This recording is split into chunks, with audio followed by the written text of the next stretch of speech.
You, John Fitzgerald Kennedy, do solemnly swear I, John Fitzgerald Kennedy, do solemnly swear that you will faithfully execute the office of President of the United States that I will faithfully execute the office of President of the United States and will, to the best of your ability, and will, to the best of my ability, preserve, protect, and defend the Constitution of the United States. preserve, protect, and defend the Constitution of the United States. So help you God.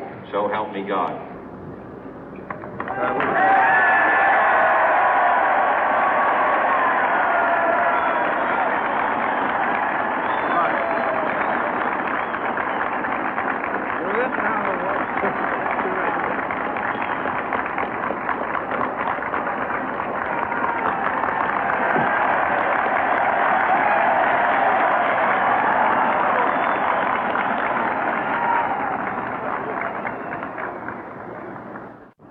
Vice President Johnson, Mr. Speaker, Mr. Chief Justice, President Eisenhower, Vice President Nixon, President Truman, Reverend clergy, fellow citizens.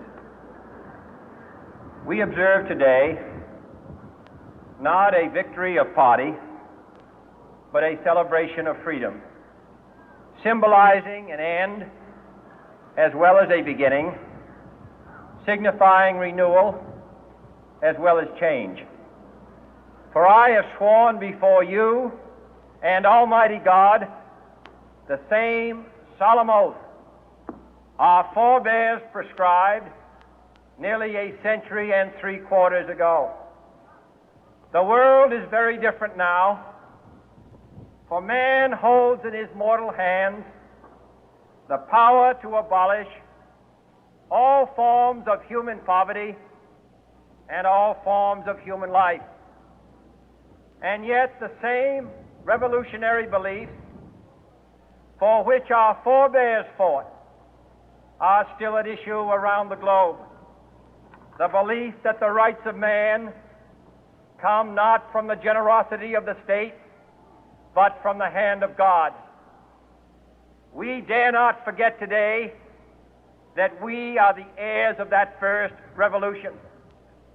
Let the word go forth from this time and place to friend and foe alike that the torch has been passed to a new generation of Americans born in this century, tempered by war, disciplined by a hard and bitter peace, proud of our ancient heritage, and unwilling to witness or permit the slow undoing of those human rights to which this nation has always been committed and to which we are committed today at home and around the world.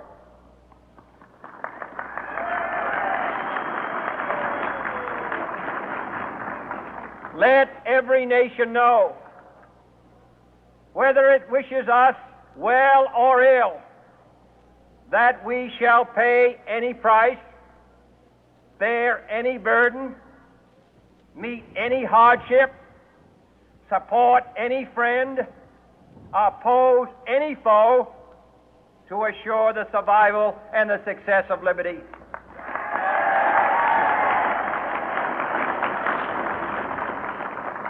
This much we pledge and more.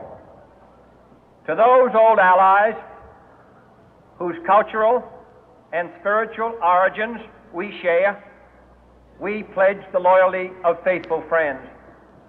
United, there is little we cannot do in a host of cooperative ventures.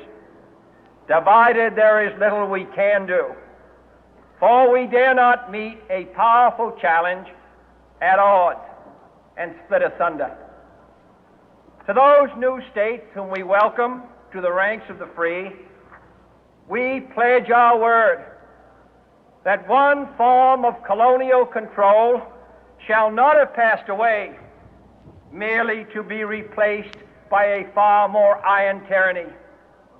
We shall not always expect to find them supporting our view, but we shall always hope to find them strongly supporting their own freedom, and to remember that in the past, those who foolishly sought power by riding the back of the tiger ended up inside.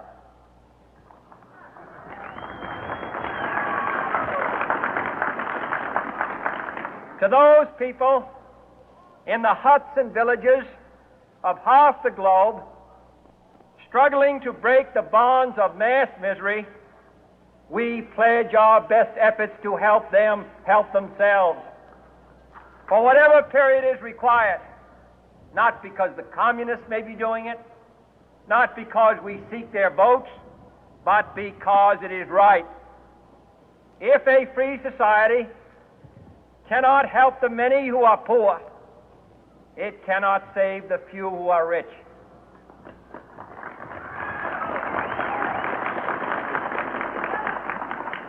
To our sister republics south of our border, we offer a special pledge to convert our good words into good deeds, in a new alliance for progress, to assist free men and free governments in casting off the chains of poverty. But this peaceful revolution of hope cannot become the prey of hostile powers. Let all our neighbors know that we shall join with them to oppose aggression or subversion anywhere in the Americas. And let every other power know that this hemisphere intends to remain the master of its own house.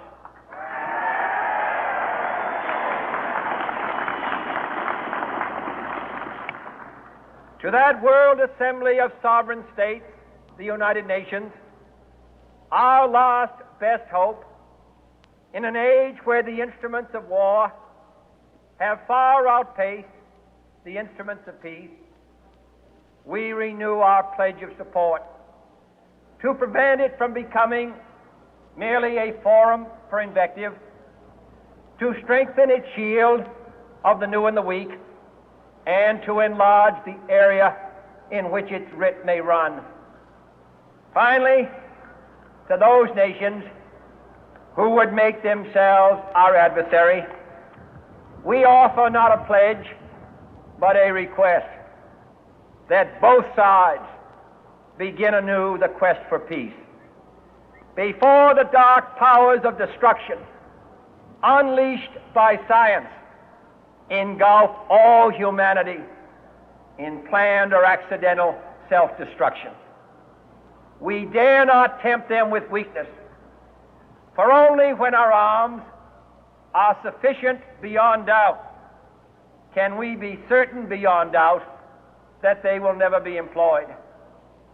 But neither can two great and powerful groups of nations take comfort from our present course, both sides overburdened by the cost of modern weapons, both rightly alarmed by the steady spread of the deadly atom, yet both racing to alter that uncertain balance of terror that stays the hand of mankind's final war. So let us begin anew, remembering on both sides that civility is not a sign of weakness, and sincerity is always subject to proof. Let us never negotiate out of fear, but let us never fear to negotiate.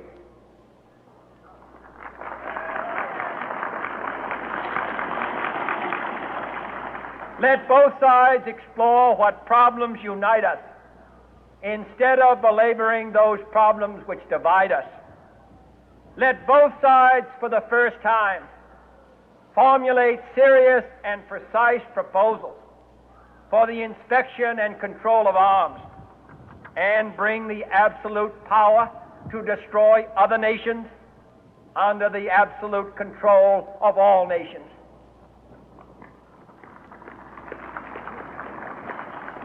Let both sides seek to invoke the wonders of science instead of its terrors.